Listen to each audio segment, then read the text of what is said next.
लाला के इतने विवाह भये, श्री कृष्ण के इतने विवाह भये, तो भगवान श्री कृष्ण का जामवती जी से जो विवाह हुआ है वो प्रकरण वहाँ लिखा हुआ है। हमें पकड़ने में भय लग रहा है, हम कैसे पकड़े, हम तो अशुद्ध हैं, भगवान बिजली का तार है। 2 घंटे हम भागवत जी के श्लोकों का पाठ करते हैं। हमारी जो संस्कृति है, भारतीय संस्कृति है, आपका कोई मत जो बदला हो या फिर आपको पता लगा और भी ज़्यादा अच्छी तरीके से हमारी संस्कृति के बारे में?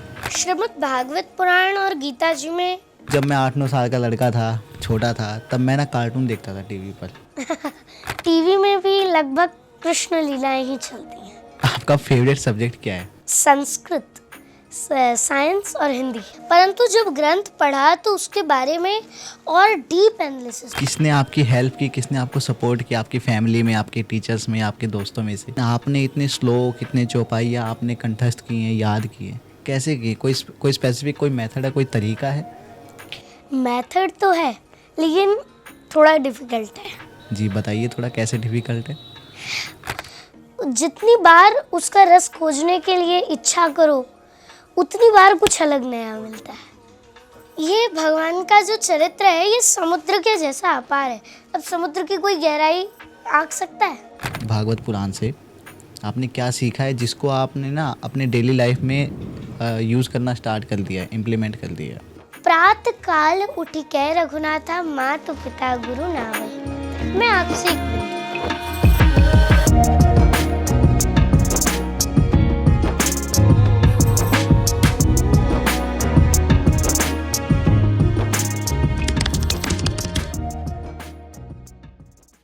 राधे राधे विष्णुप्रिया जी। राधे राधे, जय श्री राम। जय श्री राम। कैसे हैं आप? हम बढ़िया हैं, आप कैसे हैं? मैं भी बहुत ही अच्छा हूँ और आपसे मिलकर और भी अच्छा फील कर रहा हूँ। हाँ। जी, सबसे पहले मैं आपसे यही जानना चाहूँगा, यही पूछना चाहूँगा कि मैं आपको कैसे संबोधित करूँ? मैं आपको विष्णुप्रिया जी बोलूँ, मैं आपको विष्णुप्रिया दीदी बोलूँ, क्या बोलूँ? अब वो आपकी इच्छा के ऊपर है। जी, लोग आपको क्या कहते हैं? लगभग दीदी कहते हैं। दीदी कहते हैं, ठीक है। तो मैं भी आपको आज दीदी से ही संबोधित करूँगा, ठीक है दीदी?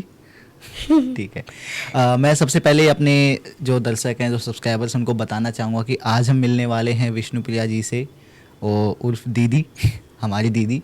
और इनकी अगर मैं उम्र की बात करूँ तो केवल 9 साल है। श्रीमद् भागवत पुराण कथावाचक हैं ये। और बाकी आज आप इस पॉडकास्ट में देख ही लेंगे, सुनेंगे इनके बारे में कि कैसे ये इंस्पायर हुई, और इनकी जो भी कहानी आज हम इनसे, इन्हीं की मुँह ज़बानी जानेंगे। तो दीदी, सबसे पहले मैं आपसे यही जानना चाहूँगा आपके खुद के बारे में। आपकी एज क्या है, आपका नाम क्या है, आप किस स्कूल में पढ़ते हैं, आप किस क्लास में पढ़ते हैं? सबसे पहले तो आपके सभी दर्शकों को जय श्री राधे, जय श्री राम। आप कहते हैं हमारा नाम क्या है? आप जानते ही हैं, विष्णुप्रिया ये हमारा नाम है। हम कक्षा 4 में पढ़ते हैं, 4th, और हमारे स्कूल का नाम है एमविन एकेडमी। ओके, ये इंदौर में है, आरआर कैट के पास। ठीक है। तो सबसे पहले तो मैं बहुत ज़्यादा मतलब शॉक्ड था जब मैंने देखा कि यार एक 8-9 साल की जो बच्ची है वो कथावाचक है।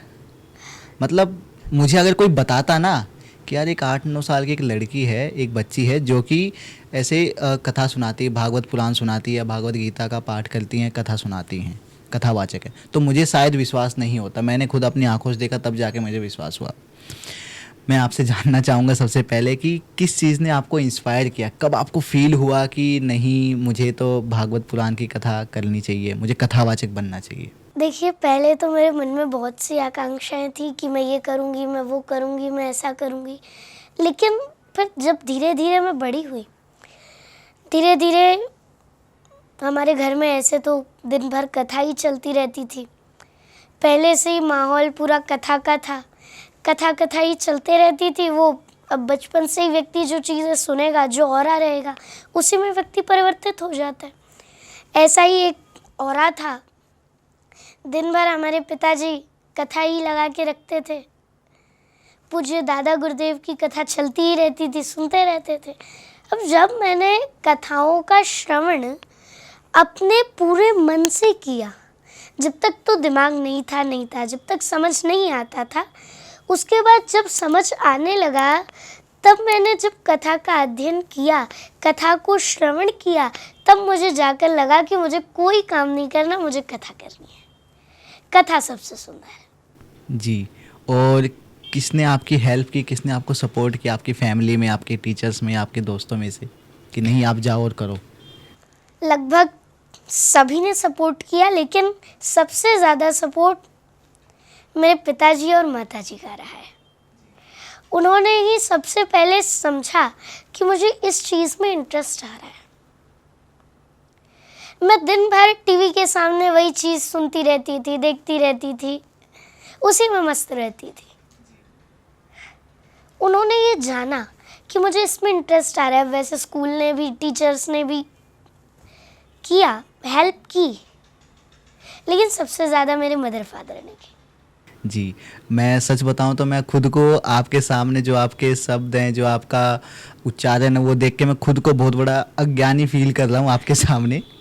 मैं ना, अगर मैं अपनी बात करूँ, जब मैं 8-9 साल का लड़का था, छोटा था, तब मैं ना कार्टून देखता था टीवी पर। आप देखते हैं? आपका फेवरेट कार्टून क्या है, अगर देखते हैं तो? कार्टून लगभग देखते हैं, लेकिन बहुत कम। टीवी में भी लगभग कृष्ण लीलाएं ही चलती हैं। सीरियल आता है ना, वही चलते हैं लगभग। तो यानी कि अगर आप टीवी भी देख रहे हैं तो उसमें भी आप कहीं ना कहीं भगवान से ही कनेक्टेड हैं? जी। जी। इसके अलावा जब आप स्कूल जाती हैं या दोस्तों के साथ खेलती हैं, सबसे पहले तो आप यही बताइए कि आपके दोस्त कैसे हैं? दोस्त एकदम बढ़िया है। एक फ्रेंड की तरह ही वो लोग ट्रीट करते हैं हमसे। आपको कभी ऐसा फील नहीं होता कि आपके दोस्त मतलब आपको चिढ़ाते विढ़ाते तो नहीं है, या कुछ ऐसा कहते हो कि, या फिर आपको बहुत ज़्यादा एकदम चढ़ा देते हो कि अरे विष्णुप्रिया जी आप तो इतनी फेमस हो गई, ये हो गया वो हो गया, ऐसा तो नहीं कहते हैं? नहीं, मजाक करते हैं, लेकिन ज़्यादा नहीं, मतलब लिमिट में ही, लिमिट में। जो दोस्तों वाला मजाक होता है। हाँ। ठीक है। और आपके जो टीचर्स हैं वो? टीचर्स भी एक स्टूडेंट की तरह ही ट्रीट करते हैं। अब जहाँ दंड देना है वहाँ तो देना ही है। आप किस क्लास में पढ़ते हैं? 4th क्लास में, ठीक है। आपका फेवरेट सब्जेक्ट क्या है? लगभग अभी तो संस्कृत हमें स्कूल में 7th से या 6th लगेगा, लेकिन संस्कृत, साइंस और हिंदी सबसे फेवरेट सब्जेक्ट है। ठीक है। संस्कृत आपने कहा कि 7th क्लास से लगता है, 6 या 7th क्लास, जहाँ तक मुझे याद है मेरी 6th क्लास में हमें संस्कृत पढ़ाई गई थी, आपको 7th क्लास में पढ़ाई जाएगी। तो उससे पहले आपने संस्कृत का पाठन स्टार्ट कर दिया है, शुरू कर दिया है? जी, पाठ तो करते हैं, पर एक गुरुदेव हैं हमारे, पूज्य संदीप शुक्ल जी, प्रयागराज से ही हैं वो। उन्होंने संस्कृत हमें पढ़ाई है, उसी से अब लगभग पढ़ते पढ़ते समय हो गया तो पढ़ लेते हैं। जी। एक चीज़ अभी ना मेरे दिमाग में आ रही है, क्योंकि मैं अपने आप को देख पा रहा हूँ, मतलब जब मैं 8-9 साल का था तो अपने आप को आपके साइड में खड़ा हुआ देख पा रहा हूँ अभी, तो मैं वही खुद को कंपेयर कर रहा हूँ आपसे। मैं तो ये जानना चाहूँगा सबसे पहले तो, हमें ना इस एज में ना, जब पढ़ाई की बात आए या कुछ भी आए तो यूजुअली याद नहीं होता है कुछ भी, लेकिन आपने इतने श्लोक, इतने चौपाइयाँ आपने कंठस्थ किए हैं, याद किए, कैसे किए? कोई स्पेसिफिक कोई मेथड है, कोई तरीका है? मेथड तो है, लेकिन थोड़ा डिफिकल्ट है। जी बताइए थोड़ा, कैसे डिफ़िकल्ट है? उसमें क्या रहता है ना कि आप जितने भी समय पाठ कर सकते हो उस चीज़ का, जितने भी टाइम आप उस चीज़ को पढ़ सकते हो, बस पढ़ते रहो उसको। जितना आप पढ़ोगे उतना वो आपकी ज़ुबान पे बैठेगा, उतना कंठस्थ होगा। जी। तो यानी कि आपका यही है कि आप बार बार एक ही चीज़ को आप पढ़ते हैं तो कंठस्थ हो जाता है? हो जाता है। तो पूरे दिन में आप कितना पढ़ते हैं? लगभग 4-6 घंटे। 4 से 6 घंटे। मतलब ये आप स्कूल की बात कर रहे हैं या स्कूल के अलावा जो भागवत पुराण या फिर जो भी आपके स्पिरिचुअल बुक्स हैं उनकी बात कर रहे हैं? नहीं, स्पिरिचुअल बुक्स का अलग टाइम है, 4 घंटे सुबह, 2 घंटे शाम को, 2 घंटे। ओके। और उसके बीच में जितना भी स्कूल का टाइम रहे, 5-6 घंटे लगभग वो भी रहता है। अब कैसे मैनेज करती हैं ये सब चीज़ें, आप थोड़ा मुझे बताइए। जो लाइफ का जो बैलेंस होता है ना, कि आपको देखो ऑब्वियसली आपको खेलना भी होता होगा, आपको स्कूल का काम, कभी कभी खेलना बंद भी हो जाता है। तो कैसे मैनेज करते हैं? आपको बुरा नहीं लगता कभी कभी यार सभी बच्चे खेल रहे हैं, मैं यहाँ क्या कर रही हूँ, ऐसा नहीं होता? नहीं, कभी नहीं होता? नहीं, कभी कभी लगता है कि अब मुझे खेलने जाना है, अब मैं बोर हो गई यहाँ बैठे बैठे। घर में पढ़ते पढ़ते मतलब भागवत जी एक ऐसा ग्रंथ है जिसको जितनी बार पलटो, जितनी बार पढ़ो, जितनी बार उसका रस खोजने की ज़रूरत करो, जितनी बार उसका रस खोजने के लिए इच्छा करो, उतनी बार कुछ अलग नया मिलता है। तो दीदी आप अपना जो लाइफ बैलेंस है, यानी कि आप कब खेलते हैं, कितना खेलते हैं, पढ़ाई कैसे मैनेज करते हैं, अपने दोस्तों को टाइम कैसे देते हैं, कैसे आप अपनी खुद की पढ़ाई करते हैं, कथावाचक जो आप करते हैं उनकी उनकी पढ़ाई करते हैं, उनको कंठस्थ करते हैं, श्लोक को, चौपाइयों को, बेसिकली आपकी दिनचर्या क्या क्या रहती है? दिनचर्या देखिए, दिनचर्या की बात पे तो हमारी दिनचर्या 5-6 बजे से शुरू हो जाती है। 5-6 बजे उठने के बाद अपना जो नित्य कर्म रहता है वो सब संपन्न करते हैं। उसके बाद नित्य कर्म के बाद फिर पूजा पाठ इत्यादि ये सब। उसके बाद से फिर 1-2 घंटे, मान लीजिए 5-6 मिनट, 15 मिनट योगा। उसके बाद से फिर 2 घंटे हम भागवत जी के श्लोकों का पाठ करते हैं। भागवत जी के श्लोकों का पाठ, मानस की चौपाई, दोहा, सोरठा इत्यादि छंद, इन सब का पाठ, ये 2 घंटे में पाठ संपन्न होता है। तब तक बज जाती है 9। फिर स्कूल जाने का समय हो जाता है।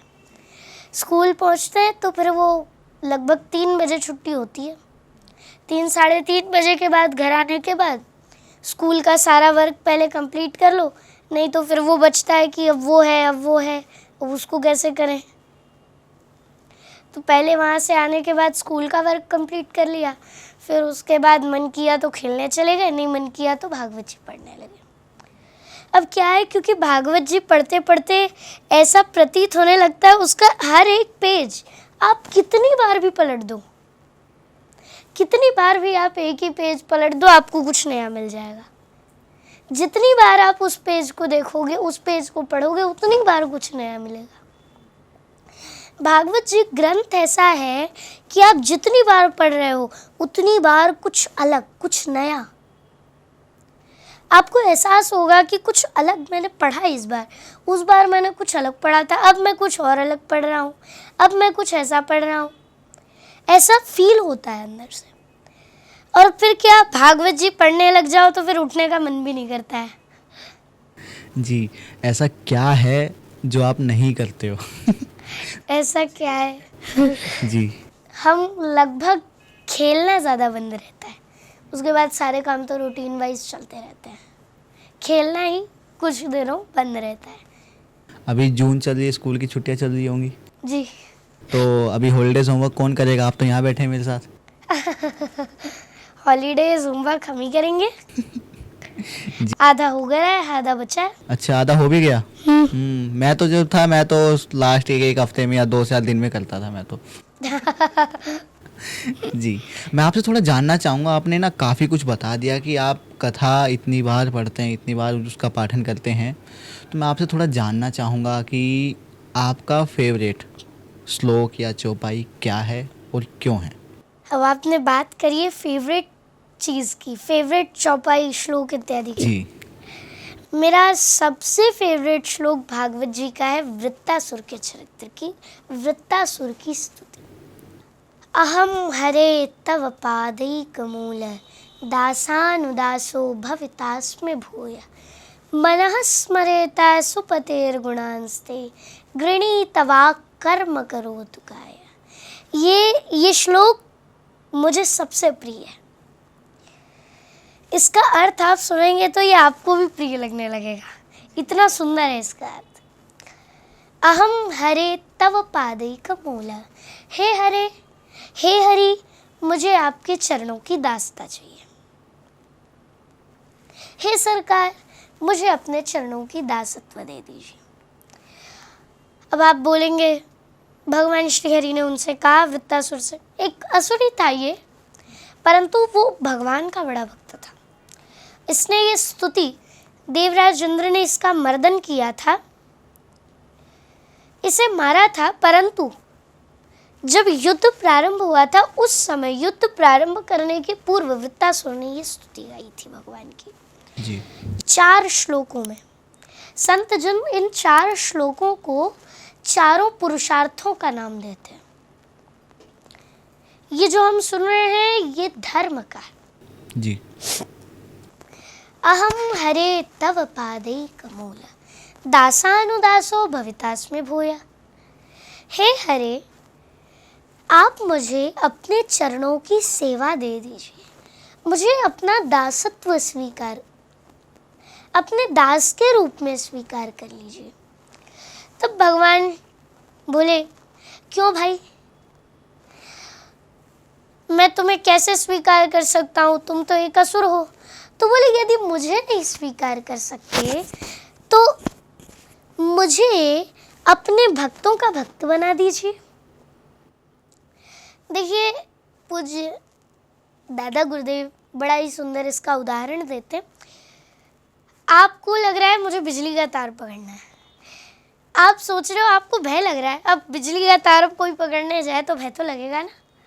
मैं बिजली का तार पकड़ने जा रहा हूँ, मुझे कुछ हो गया तो अब भय लग रहा है। आप बोले, अब क्या करूँ, पकड़ना तो है ही। तो आप भले ही नहीं पकड़ रहे, लेकिन जिसने पकड़ा है बिजली के तार को, यदि आप उसको पकड़ लेंगे तो भी उतना ही करंट आपको लगेगा, उतना ही करंट आपको लगेगा। तो वैसे ही भगवान है बिजली के तार। संत जनों को, अब हम हैं, हमें पकड़ने में भय लग रहा है, हम कैसे पकड़ें, हम तो अशुद्ध हैं। भगवान बिजली का तार है, हम कैसे पकड़ें। तो जिन संतों ने पकड़ रखा है उनको पकड़ लो तो वही करंट हमें भी लगता है, वही भगवान की कृपा रूपी करंट हमें भी मिलता है। बोले, यही बात वृत्तासुर भी कह रहा है। सुनिए प्रभु, यदि मैं आपको नहीं पकड़ सकता तो आपके भक्तों को पकड़ लेने दीजिए। फिर दासानुदासो, दासानु, दास बन जाने दीजिए। किसका? दासानुदासो, दासा, दासों का दास बन जाने दीजिए। दासानुदासो भवितास्मि भूया मनः स्मरेता सुपतेर गुणांस्ते। हे हरि, मैं सदा आपके गुणों का सेवन करना चाहता हूँ, उनका श्रवण करना चाहता हूँ। ये मेरे मन की कामना है। मनः स्मरेता सुपतेर गुणांस्ते गृणीत वाक् कर्म करोतु काय। हे हरि, हे प्रभु, यदि मैं कुछ बनूं चाहे न बनूं, अब मुझे तो नहीं पता कि मैं अब 84 लाख योनियों में भटकूंगा या फिर मनुष्य तन ही प्राप्त करूंगा, मुझे तो मालूम नहीं है। अब किसी को पता है क्या कि मैं अब 84 लाख योनियों में जाऊंगा या फिर अब मेरा मनुष्य तन यहाँ पे होगा, वहाँ पे होगा, मैं ये कार्य करूंगा? किसी को पता है क्या? किसी को पता नहीं है। वैसे वृत्तासुर भी कह रहा है, मुझे तो पता नहीं मैं कहाँ हूँगा, मैं कीट बनूंगा कि पतंगा बनूंगा कि क्या बनूंगा, मुझे क्या पता। फिर भी हे नारायण, हे प्रभु, मैं आपसे एक विनती करता हूँ, मैं कीट पतंगा कुछ भी बनूं, मैं कुछ भी बन जाऊं, गाय भैंस कुछ भी बना दीजिए, लेकिन मैं आपका स्मरण करता रहूं, मेरे मन में सदा आपकी स्मृति चलती रहे। ये सबसे सुंदर लगता है हमें। अब आप बताइए, आपको कैसा लगा? मेरे को भी बहुत ही मतलब अच्छा लगा, और अब से मैं भी इसके बारे में ना और ज़्यादा रिसर्च करूँगा और अगली बार जब भी हम मिलेंगे ना तो मैं आपको अपनी तरफ से सुनाऊंगा ये। जी जी बिल्कुल। इसके बाद ना मैं थोड़ी सी बात करना चाहूँगा आपसे, आपकी पर्सनल लाइफ के बारे में।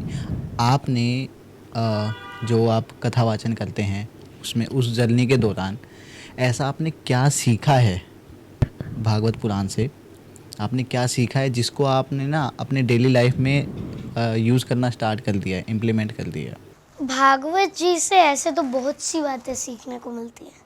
प्रहलाद चरित्र से श्रद्धा, भक्ति, प्रेम, ध्रुव चरित्र से भी अनेक बातें सीखने को मिलती है।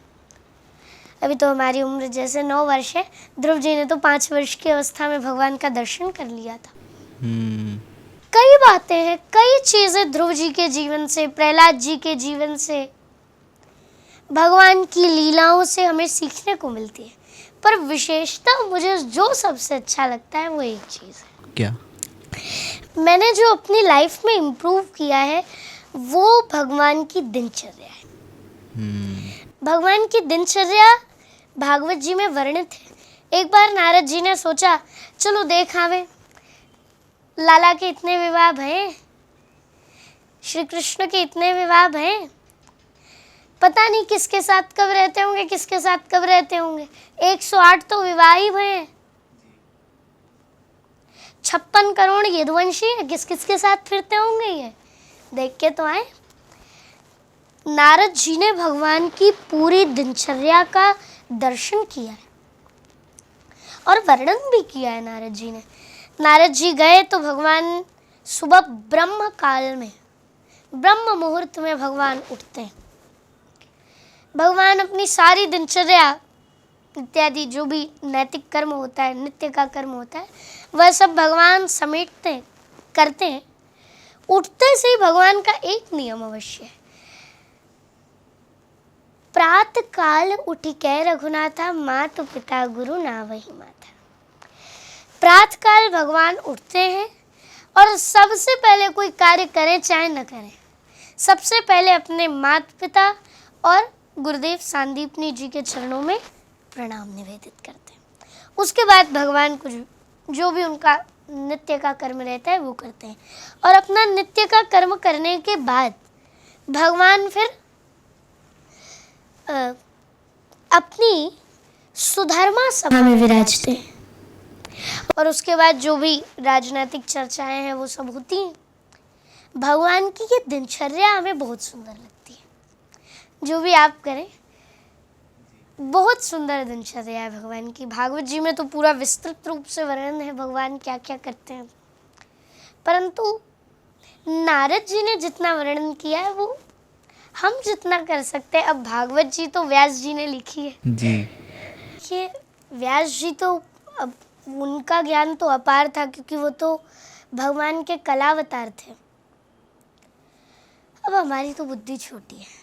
लघुमति मोरी चरित अवगाह, ये भगवान का जो चरित्र है ये समुद्र के जैसा अपार है। अब समुद्र की कोई गहराई आंक सकता है? नहीं। समुद्र में कोई गहराई तक जा सकता है?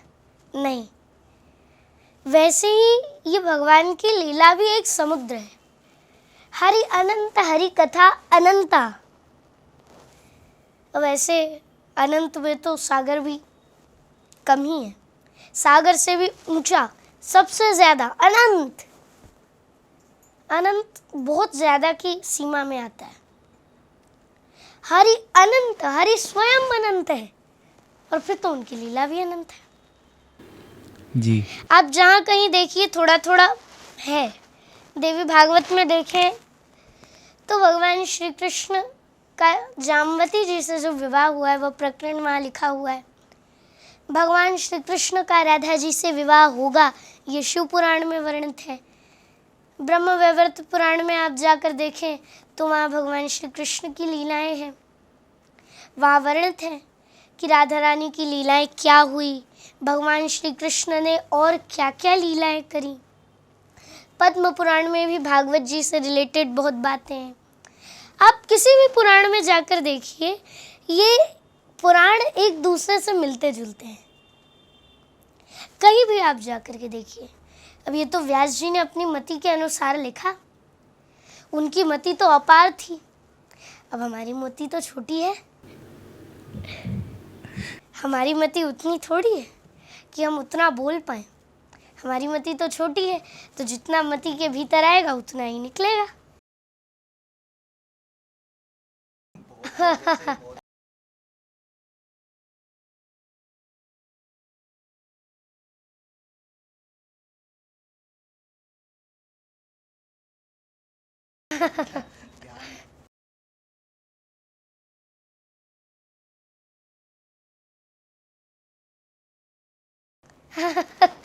ये तो हमारी माता जी करती हैं। जी। कभी कभी हम भी कर लेते हैं, पर अधिकतर माता जी करती हैं। आप हमेशा ऐसे ही रखते हैं? जी, घर में कभी कभी चोटी कर लेते हैं, सर दुखना लगता है इससे। जी। इसके साथ साथ मैं थोड़ा सा जानना चाहूँगा कि आपको देख के ना काफ़ी सारे आपके दोस्त हो सकते हैं या फिर बाकी आपके ही उम्र के बाकी जो बच्चे हैं वो हो सकते हैं जो आपसे ये बहुत ज़्यादा इंस्पायर्ड हैं और वो आपसे जानना चाहते हैं कि वो भी एक कथावाचक या फिर आपके ही जैसा कैसे बन सकते हैं। आप उनको क्या कहना चाहोगे? मैं उन्हें क्या कहना चाहूँ, देखिए, कथा करना एक मार्गदर्शन से सरल भी है और यदि मार्गदर्शन न हो तो कठिन भी है। जी। व्यासपीठ एक ऐसी गरिमा से भरा है जहाँ पे बैठने के बाद गरिमा अपार दिखती है। फिर गरिमा वहाँ की बहुत है और इसका शुभारंभ भी व्यास जी ने ही किया है।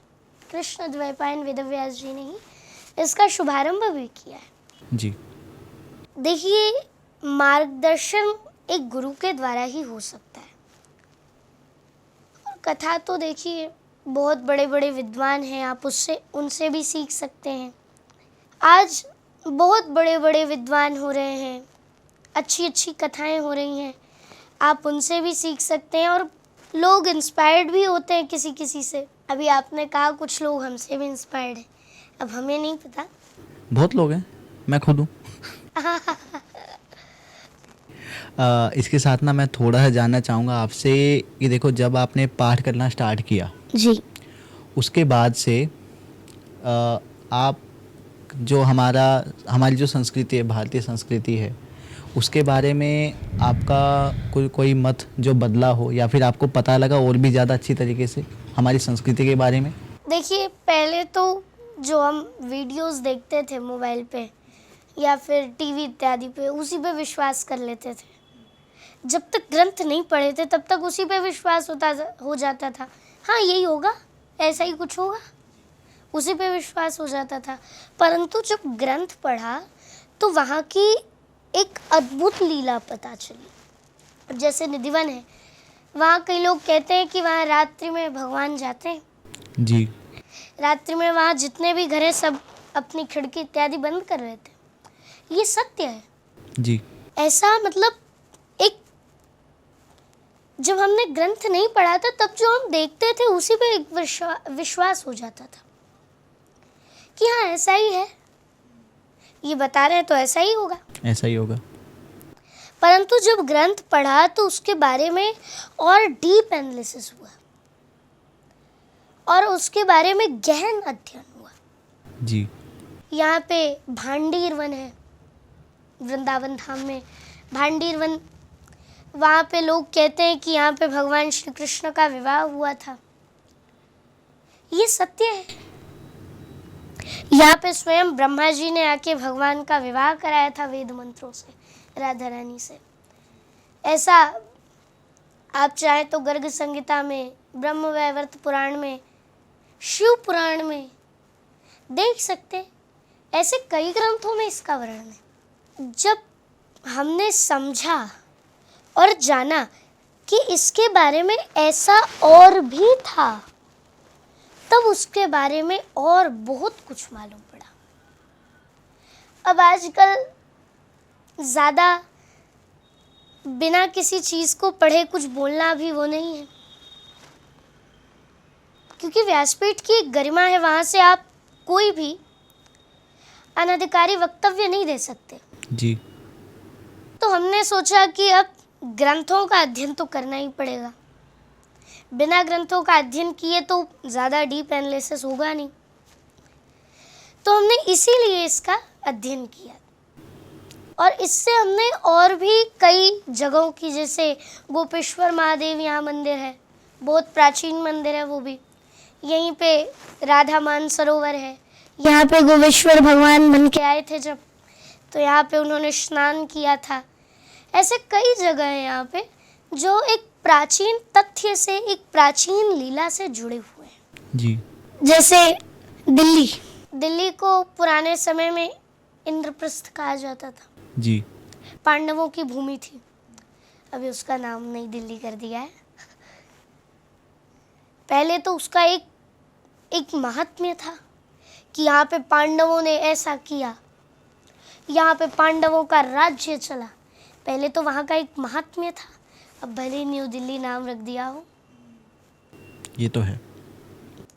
ऐसे ही हर लीला का, हर स्थान का, हर देवीय स्थान का जहाँ से भगवान की कुछ लीला प्रकट हुई है, वो कुछ ना कुछ तो है। वहाँ से कुछ तो तथ्य जुड़े हैं, कुछ तो लीलाएं जुड़ी हैं। बहुत सही कहा आपने।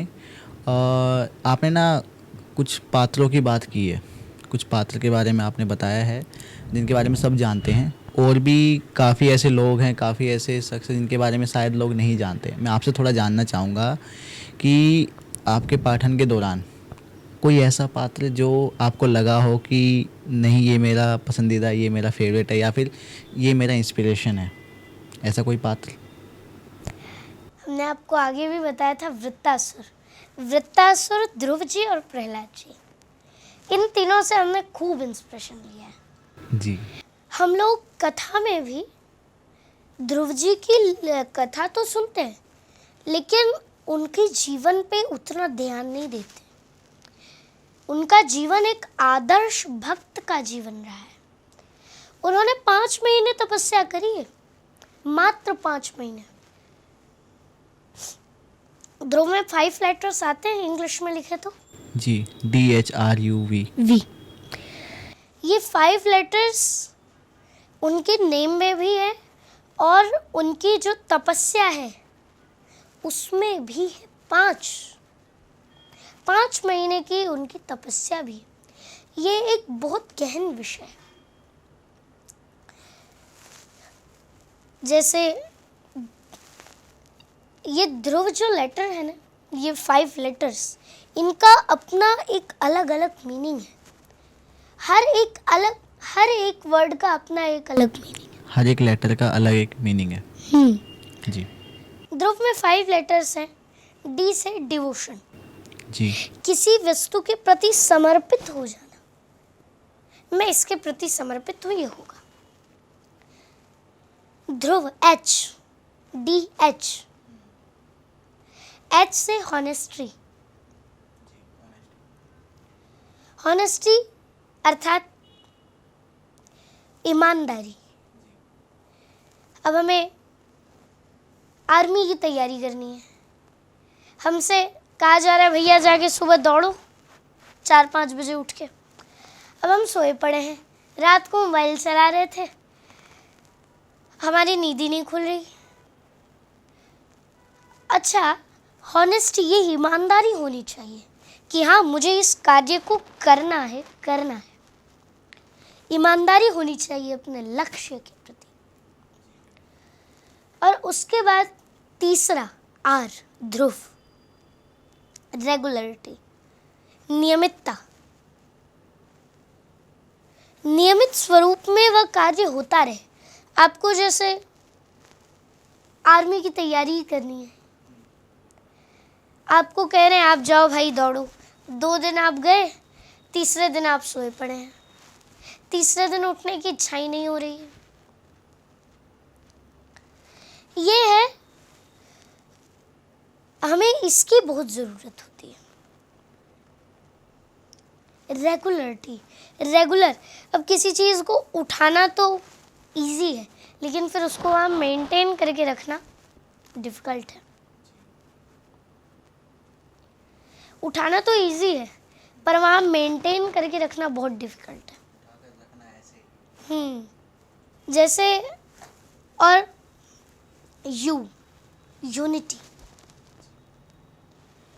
यूनिटी अपने लक्ष्य के प्रति एकदम समर्पित भाव, जितेंद्रिय हो जाना। सारी इंद्रियां एकजुट हो जाएं कि हमें ये करना ही है, ये करना ही है, ये करना ही है। सारी इंद्रियां एकजुट हो जाएं।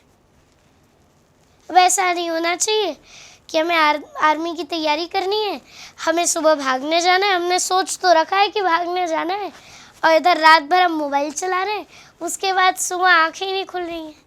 हृदय तो कह रहा है भाई चलो जल्दी, चलना है, नहीं तो सांप जी आ जाएंगे तो बहुत डर। हृदय तो कह रहा है भाई जल्दी उठो चलना है, लेकिन आंखें नहीं खुल रही है। पैर नहीं कह रहा है मैं नहीं जाऊंगा, पैर को चलने की इच्छा नहीं हो रही है। एकदम जितेंद्रिय हो जाना है कि हृदय को इच्छा हो गई भाई चलो उठो चलो, तुरंत निद्रा खुल गई, तुरंत चल दिए, उठो चलो। ऐसी जितेंद्रियता होनी चाहिए कि हम जैसा सोच लें वैसा ही हो, वैसा ही सारी इंद्रियां वर्क करें। और जो इन 5 बातों को साध ले, फिर उसकी विक्ट्री कोई रोक नहीं सकता, उसकी विजय कोई रोक नहीं सकता। ये आपने ना हमारी यूथ के लिए आपने एक बहुत ही सिंपल वर्ड्स में बहुत ही एक बड़ा मैसेज दे दिया आपने। एक जो होता है ना, एक लोग कहते हैं कि भाई तरीका क्या है विक्ट्री का, सक्सेस का, तो ये छोटा सा जो ध्रुव वर्ड है जो इसमें 5 लेटर्स हैं, ये उनके बहुत काम आने वाले हैं। कि कुछ नहीं है भाई सक्सेस का राज, सक्सेस का राज ये ध्रुव है, इसको फॉलो कर लो, सक्सेस मिल जाएगी। क्या मैं सही हूँ? बिल्कुल जी। इसके बाद मैं आपसे थोड़ा सा जानना चाहूँगा, वापस से मैं आता हूँ आपकी वही स्कूल लाइफ के ऊपर, आपके टीचर्स के ऊपर ही। जी। मैं थोड़ा सा ना आपसे जानना चाहता हूँ कि क्योंकि आप एक कथावाचक हैं अभी, स्कूल में जो भी है सबके फंक्शंस होते हैं, एनुअल फंक्शन हुआ या फिर मंथली वीकली फंक्शंस होते रहते हैं, हाँ तो उसमें आपको तो आप तो ज़रूर से ज़रूर पार्टिसिपेट कर। बिल्कुल। क्या चीज़ आपकी फेवरेट है, हॉबीज़ क्या है आपकी? मेरी हॉबीज स्कूल में जैसे एनुअल फंक्शन हुआ तो वहाँ लगभग रामलीला होती है, कृष्ण लीला होती है, तो उसमें थोड़ा थोड़ा स्पीच देना कि अब हमारे बीच में ये इस लीला के लिए आने वाले हैं, इनका ये कार्य रहेगा। यानी कि आप एंकरिंग करते हैं, जी। होस्ट करते हैं। एंकरिंग या फिर कुछ, अभी रामनवमी आई थी, इसका भी वहाँ फंक्शन हुआ था। एनुअल फंक्शन में हमने भजन भी गाए थे। मतलब वहाँ पे हॉबीज़ में जैसे एक एंकरिंग जैसे और सिंगिंग, ज़्यादातर तो यही रहता है, इन्हीं दोनों में से कुछ एक रहता है। पार्टिसिपेट में से कुछ 2 ही इन्हीं में से कुछ लेते हैं। मतलब यही आपके हैं, या तो आप कोई स्पीच देंगे या तो आप सिंगिंग करेंगे। हाँ अगर मैं सिंगिंग की बात करूँ ना, तो मैंने आपका यूट्यूब चैनल देखा और मैंने वहाँ पे पाया कि आप बहुत ही अच्छा गाते हैं। आपने काफ़ी भजन ऐसे हैं जो आपने रिकॉर्ड किए हैं, आपने शूट किए हैं प्रोफेशनली। आप एक, ये नहीं है कि एक लोग होता है ना कि हाँ बस गा रहे हैं, नहीं, आप एक प्रोफेशनल सिंगर भी हैं, अगर मैं कहूँ तो अपने वर्ड्स में। एक आपका भजन है जो शायद आने वाला है जी। जी, उसके बारे में थोड़ा जानना चाहूँगा। बांस की बांसुरिया पे घड़ों इतरावे, ये भजन अभी हो सकता है तो रिलीज़ होगा जल्दी, ज़्यादा वेट नहीं करना पड़ेगा इसके लिए आपको, कुछ ही दिनों में ये रिलीज़ होने वाला है। ये भजन थोड़ा राजस्थानी टाइप में है। जी। मतलब सखियाँ भगवान को उलाना दे रही हैं कि ये बांस की बांसुरी पे इतना इतराते हैं, यदि इनके पास सोने की बांसुरी होती, चांदी की होती, हीरे मोती की होती, तो ये क्या करते हैं? सोचिए, ये बांस की बांसुरी पे इतना इतरा रहे हैं, तो इनके पास धातुओं की बांसुरी होती तो ये क्या करते? तो ये उलाहना जैसा भजन है। इसकी कुछ लाइनें, अगर ज़्यादा नहीं 2 से 3 लाइनें अगर हो सके तो हमारे लिए यहाँ पे आप गा सकते हैं। ओके बिल्कुल। बांस की बांसुरिया पे घड़ों इतरावे हो, बांस की बांसुरिया पे घड़ों इतरावे, सोना चांदी की जो होती, हीरा मोतिया की जो होती, जाने काई कर तो बांस की बांसुरिया पे घड़ों इतरावे हो। बहुत खूबसूरत गाया आपने। जी, मैं आपसे थोड़ा-सा ना मैं लोगों को कहना चाहूँगा, जब भी आपका ये सॉन्ग आए तो आपका जो चैनल है उसकी सारी ही लिंक्स जो हैं चैनल के लिंक और बाकी सारी ही डिटेल्स हमारे डिस्क्रिप्शन में मिल जाएँगी, कमेंट बॉक्स में मिल जाएँगी। तो वहाँ से जाके जब भी ये सॉन्ग आता है और आपके जितने भी सॉन्ग्स आ रखे हैं उनको जाके लोग जो हैं सुन सकते हैं। इसके बाद मैं आपसे थोड़ा-सा बात करना चाहूँगा कि अभी हम काफ़ी देर से बातें कर रहे हैं जी। भागवत पुराण के बारे में, भगवद गीता के बारे में। तो मैं थोड़ा-सा आपसे जानना चाहता हूँ कि क्या कोई फ़र्क है क्या भगवद गीता, श्रीमद् भगवद गीता और भागवत पुराण में से? कोई फ़र्क है? अंतर, देखिए अंतर तो है। श्रीमद् भागवत महापुराण में और भगवत गीता में एक अंतर है। भगवत गीता महाभारत इस पुराण के, इस पंचम वेद के भीष्म पर्व से लिया हुआ है। ये ग्रंथ नहीं है, ग्रंथ के भीतर का कुछ पार्ट है जिसे भगवान ने अपने स्वयं मुख से कहा है। इसमें समानता भी है और अंतर भी है। भागवत पुराण को भी भगवान ने अपने मुख से कहा है और गीता जी को भी भगवान ने अपने मुख से कहा है।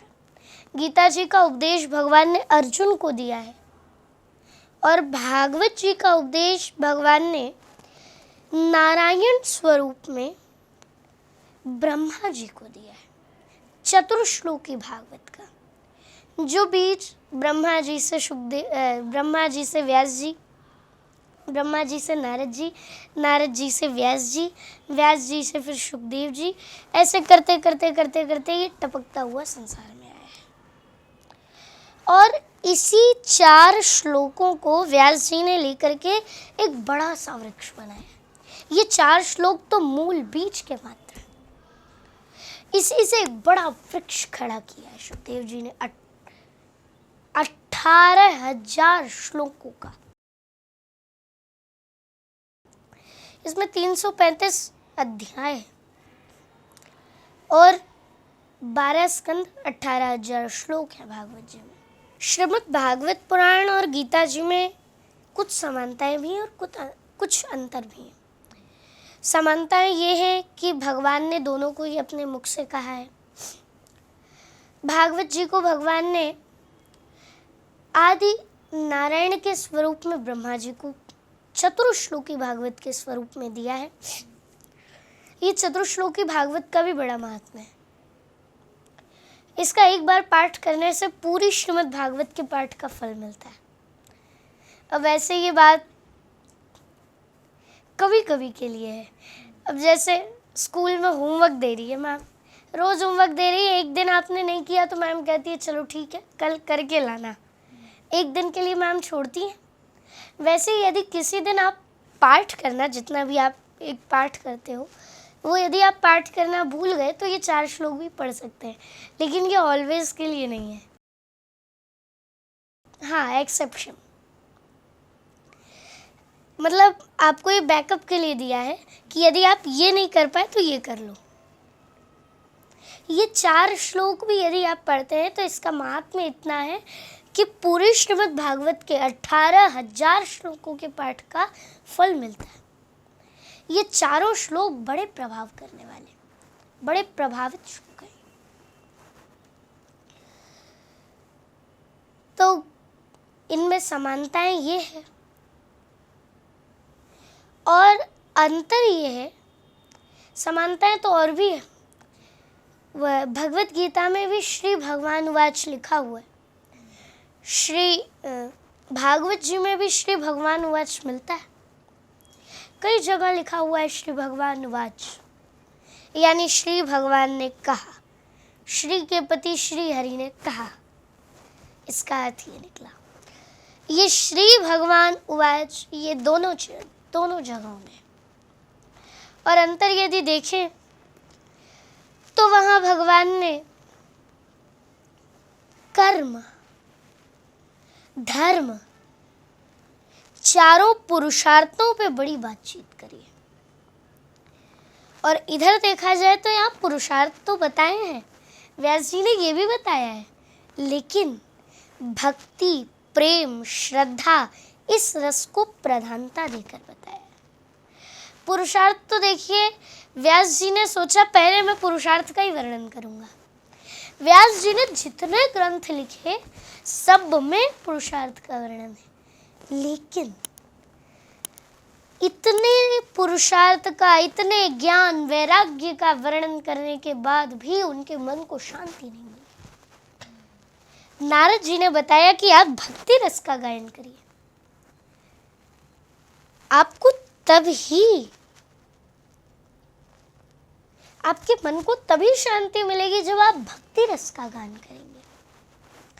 इसलिए श्रीमद् भागवत पुराण में पुरुषार्थ तो बताए हैं कि पुरुषार्थ कैसे करना है, पुरुषार्थ क्या है, परंतु भक्ति, श्रद्धा, प्रेम इन रसों को मुख्य रख करके बताया। और वहीं गीता में भगवान ने इन्हीं धर्म की, परम धर्म की, चारों पुरुषार्थों की, धर्म, अर्थ, काम, मोक्ष, इन सब की चर्चाएं करी है। ये इसमें अंतर और समानता आप देख सकते हैं। ये भागवत जी और भगवत गीता के अंतर और समानता है। जी, आपने ना बहुत खूबसूरती से अंतर समझाया हमें, समानताएं भी समझाई, क्योंकि लोग ना थोड़े से कंफ्यूज रहते हैं इनके बीच में। तो उनको आई होप कि इस प्रश्न का ना भली बात है उनको उत्तर मिल गया होगा। जी भैया जी, एक अंतर और है, ये है कि दोनों जगहों में श्लोक अलग अलग है। यहाँ पे श्लोक, भागवत पुराण में श्लोक 18,000 है जी, और भगवत गीता में श्लोक 700 श्लोक है। वहाँ पे 18 अध्याय है भगवत गीता में, और श्रीमद् भागवत में 335 अध्याय है। 335। भागवत जी में 12 स्कंद है। अब यहाँ स्कंद नहीं है, यहाँ भीष्म पर्व से ये लिया गया है भगवत गीता। जी, इसमें भगवान ने पुरुषार्थ का, ज्ञान का, वैराग्य का, भक्ति रस को दिया है, रूप दिया है, बताया है भक्ति रस भी, लेकिन मुख्य रूप से नहीं। मुख्य रूप से यहाँ पुरुषार्थों की, ज्ञान इत्यादि की बातें हैं, और श्रीमद् भागवत में मुख्य रूप से भक्ति, प्रेम, श्रद्धा, इन सब की बातें। ये अंतर और समानताएं आप देख सकते हैं। जी। एक और चीज़ मैं आपसे थोड़ा सा जानना चाहूँगा, जो ना मतलब मेरे मन में हमेशा चलती रहती है, और ना काफ़ी सारे लोग हैं उनके मन में चलती रहती है। काफ़ी सारे लोग हैं जो भगवान श्री कृष्ण को बहुत मानते हैं। जी बिल्कुल। आपको इतनी ही संख्या उन लोगों की भी मिलेगी जो भगवान श्री राम को मानते। बिल्कुल। तो मैं आपसे थोड़ा जानना चाहूँगा कि दोनों में समानता क्या है और दोनों में अंतर क्या है। देखिए, राम कृष्ण दो एक, राम कृष्ण एक ही है, इनमें कोई अंतर नहीं देखा जा सकता। इनकी सारी समानताएं ठीक है, सब समान है, लेकिन दो अंतर है। एक, भगवान श्री राम मर्यादा पुरुषोत्तम, सदा मर्यादा बताते हैं, मर्यादा में रहते हैं, और इधर भगवान श्री कृष्ण लीला पुरुषोत्तम है, ये सदा चंचलता में बिजी रहते हैं जी, लीला करने में मस्त रहते हैं। और देखिए, ये इस वाक्य से एक बहुत बड़ा मैसेज मिलता है यूथ को, जनरेशन को। मैसेज ये है कि दोनों में कोई अंतर नहीं है, और है भी। देखने का फर्क है, देखने का फर्क भी है, और अंतर है भी और नहीं भी है, ये भी बात है। जैसे माता पिता और एक बालक के संबंध से हम ये बात समझते हैं। माता पिता सबसे पहले तो अपने माता पिता से वो संस्कार सीखते हैं जी, और वही माता पिता जब अपने बच्चे को वो संस्कार देना चाहेंगे, तब जब उनके पास वो संस्कार होंगे तभी तो वो दे पाएंगे। जब होंगे ही नहीं तो क्या देंगे। हाँ, वो भी बात है। जी, उनके पास भी तो वो संस्कार होने चाहिए। तो भगवान राम लोगों को स्वयं भगवान राम मर्यादा में रहते हैं, ताकि उनको देख के लोग सीखें मर्यादा में रहना, भगवान श्री राम मर्यादा में रहते हैं और भगवान श्री कृष्ण, ये तो लीला पुरुषोत्तम है, भगवान श्री राम ने मर्यादा में रहना सिखाया है और भगवान श्री कृष्ण ने मर्यादा में दूसरों को कैसे रखना है ये सिखाया है। ये आपने ना अभी जो बोला कि मर्यादा में रहना और मर्यादा में लोगों को कैसे रखना है, ये दोनों ही चीज़ें ना हर किसी के लिए बहुत ही ज़्यादा ज़रूरी है। जैसे वो कहते हैं ना कि एक बहुत ही सिंपल सी एक लाइन है कि जुल्म करना या फिर किसी के ऊपर किसी को कष्ट देना तो बुरा है ही, लेकिन कष्ट सहना भी बुरा है। तो जो ये चीज़ को समझ गया, जो आपने अभी बताया, मर्यादा में रहना और मर्यादा में रखना, जिसने इस चीज़ को सीख लिया वो ना तो कभी दूसरे को कष्ट देगा ना ही कष्ट सहेगा। जी। और अगर ये चीज़ लोगों के दिमाग में अगर क्लियर हो जाए ना कि लोगों को कैसे कंट्रोल में रखना है, उनको उनकी मर्यादा में रखना है, तो ना मैं ये कहूँगा कि बहुत सारी ऐसी समस्याएं हैं हमारे जीवन में जो दूसरों से रिलेटेड होती हैं। लोग ना खुद से ज़्यादा ना दूसरे की चीज़ों से लेके ज़्यादा परेशान है। हाँ, तो वो चीज़ बहुत ही आसानी से हल हो जाएगा। जी देखिए, भगवान श्री कृष्ण ने विचार किया, अब मैंने उस लीला में तो जब भगवान श्री कृष्ण का मतलब अवतार होता, उससे पहले भगवान ने विचार किया। अब ये एक विनोद की बात है, भगवान श्री कृष्ण ने विचार किया कि अब मैंने उस लीला में तो मर्यादा में खुद रह लिया, अब लेकिन अभी भी लोगों में मर्यादा तो आ नहीं रही है, तो अब मुझे इन सबको मर्यादा में रखना पड़ेगा। इसलिए भगवान ने कृष्ण अवतार लिया ताकि भगवान लोगों को मर्यादा में रहना और मर्यादा में रखना भी सिखा सके। लोगों को पता होना चाहिए कि कब उन्हें भगवान श्री राम जी जैसा बनना है और कब उन्हें भगवान श्री कृष्ण जैसा। हाँ, बिल्कुल सही। ये उन्हें मालूम होना चाहिए कि कब उन्हें भगवान श्री राम की ओर बढ़ना है और कब उन्हें भगवान श्री कृष्ण की ओर बढ़ना है। उन जैसा बनना तो पॉसिबल नहीं है। हाँ, बिना दोनों एक दूसरे के पूरक हैं। जी, बहुत सही कहा आपने। यहाँ पे संत जन ऐसा एक और भाव देते हैं कि भगवान श्री राम के नैनों में गंभीरता भरी है, क्योंकि अभी हमने बातचीत करी, भगवान श्री राम मर्यादा पुरुषोत्तम है, उनके नैनों में हमेशा गंभीरता भरी है, और भगवान श्री कृष्ण लीला पुरुषोत्तम है, उनके नैनों में हमेशा चंचलता भरी है। नेत्र दोनों के एक जैसे ही हैं, दोनों के कमल नयन हैं, लेकिन एक के नयन में गंभीरता भरी है, भाव, गंभीरता, और एक के नयन में बिल्कुल चंचलता भरी है। चलते फिरते किसी भी गोपी के सर का घूंघट हटा देते हैं गोविंद, मटकी फोड़ देते हैं। ये चंचलता नहीं है तो और क्या है? उनके नैनों में चंचलता भरी है, वो लीला पुरुषोत्तम है। ये भी एक अंतर संत जन कहते हैं,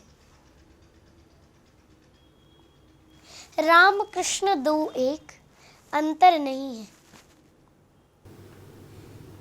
बहुत सुंदर। जी दीदी, मैं आपसे अब जानना चाहूँगा थोड़े से आपके फ्यूचर प्लान्स के बारे में। हर किसी से ना स्कूल में उनके रिलेटिव्स, उनके दोस्त, उनके पड़ोसी, उनके मम्मी पापा पूछते हैं, बेटा बड़े होके क्या बनोगे?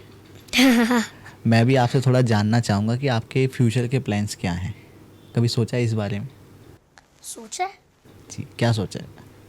मुझे इसी लाइमलाइट में आगे बढ़ना है। आपको एक कथावाचक ही बनना है? हाँ।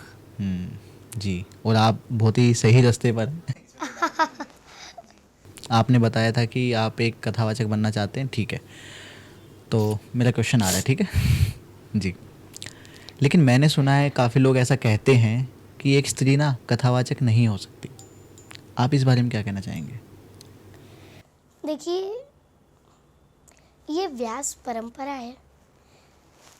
कृष्ण द्वैपायन वेद व्यास जी ने इसे प्रारंभ किया है और इसकी विस्तृत रूप से जानकारी अभी हमें नहीं है। इसकी विस्तृत रूप से जानकारी हम आपको अगले पॉडकास्ट में गुरुदेव से पूछ के देंगे। जी। और जितना अभी तक हमने अध्ययन किया है उसके तहत हम आपको बता देते हैं या विष्णु स्वयं वक्ता लक्ष्मीश्च श्रवणे रता। या लक्ष्मी स्वयं वक्त्री विष्णुश्च श्रवणे रता। यहाँ सीधे सीधे लिखा हुआ है या विष्णु स्वयं वक्ता, अर्थात यदि अब भगवान श्री कृष्ण और भगवान नारायण और लक्ष्मी जी भी कथा कहते हैं, वो आपस में सुनते रहते हैं, सुनाते रहते हैं। जब भगवान विष्णु कथा करते हैं तब कथा 1 मास तक चलती है। परंतु जब माँ लक्ष्मी कथा कहती हैं तब कथा 2 मास तक चलती है और अधिक रसायन होती है। अब इसकी अधिक जानकारी हमें नहीं है, अधिक जानकारी हम गुरुदेव से पूछ के आपको अगले पॉडकास्ट में देंगे। जी, आपसे मिलके ना मुझे बहुत ही ज़्यादा खुशी हुई, बहुत ही ज़्यादा अच्छा लगा। आपसे मैं बहुत ज़्यादा इंस्पायर हुआ और आई एम प्रीटी श्योर कि जो भी लोग ये पॉडकास्ट देख रहे हैं ना, वो आज अपने बच्चों को बहुत कुछ कहने ज़रूर वाले हैं। जी, और काफ़ी सारे जो लोग हैं वो आपसे इंस्पिरेशन लेने वाले हैं। काफ़ी लोग हैं जो डाउट में रहते हैं, जो हेजिटेट करते हैं अपनी ही चीज़ों को फॉलो करने के लिए, वो जब आपको देखेंगे ना तो उनका ये जो भ्रम है, ये जो डाउट है, वो दूर होने वाला है। और क्योंकि आपने बात कर ही दी है सेकंड पॉडकास्ट की, तो मैं भी बहुत जल्द आपसे दोबारा से मिलना चाहूँगा और आपका सबसे पहले धन्यवाद करना चाहूँगा, आपका, आपके पूरी टीम का, आपके पेरेंट्स का, जिन्होंने हमें ये मौका दिया कि हम आपके साथ एक पॉडकास्ट कर सकते हैं और साथ ही साथ बहुत सारी चीज़ें आपके बारे में। मैं आपको काफ़ी महीनों से, लगभग 7-8 महीने से तो मैं आपको देख ही रहा हूँ। जी, तो मैं आपसे ना बहुत पहले से मिलना चाहता था, तो मेरा ये जो इच्छा थी ये भी पूरी हुई है। तो इसी के साथ आई नो कि मेरे पास भी बहुत कुछ है पूछने के लिए और आपके पास तो नो डाउट बहुत कुछ है बताने के लिए, वो कभी ख़त्म ही नहीं हो पाएगा। एक पॉडकास्ट में तो ये कवर करना थोड़ा सा मुश्किल है। दोबारा से मिलते हैं, एक और पॉडकास्ट करते हैं। तब तक के लिए मैं अपनी ऑडियंस से थोड़ा सा रिक्वेस्ट करना चाहूँगा कि आपके जो भी क्वेश्चंस हैं, जो भी डाउट्स हैं और ख़ासकर जो फीडबैक हैं इस पॉडकास्ट के, वो ज़रूर से ज़रूर हमारे कमेंट बॉक्स में जाके शेयर करें। इस वीडियो को जितना हो सके शेयर करें अपने दोस्तों के साथ, अपनी फैमिली के साथ, अपने, अगर आप उनके पेरेंट्स देख रहे हैं बच्चों के, तो अपने बच्चों के साथ शेयर करें, अगर बच्चे देख रहे हैं तो अपने पेरेंट्स के साथ शेयर करें। इसी के साथ मैं आपसे आगे चाहूँगा और मैं चाहूँगा कि जो विष्णुप्रिया जी हैं, जो दीदी हैं, इनके भी चैनल की सारी ही लिंक्स, सारी ही डिटेल्स डिस्क्रिप्शन बॉक्स में अवेलेबल हैं। आप इनको इंस्टाग्राम के ऊपर, आप इनको यूट्यूब के ऊपर ज़रूर से ज़रूर फॉलो करें। इसी के साथ धन्यवाद आपका। जय श्री राम। जय श्री कृष्ण, राधे राधे, सिया राम। मैं सब जग जानी, करऊं प्रणाम जोर जोर कर।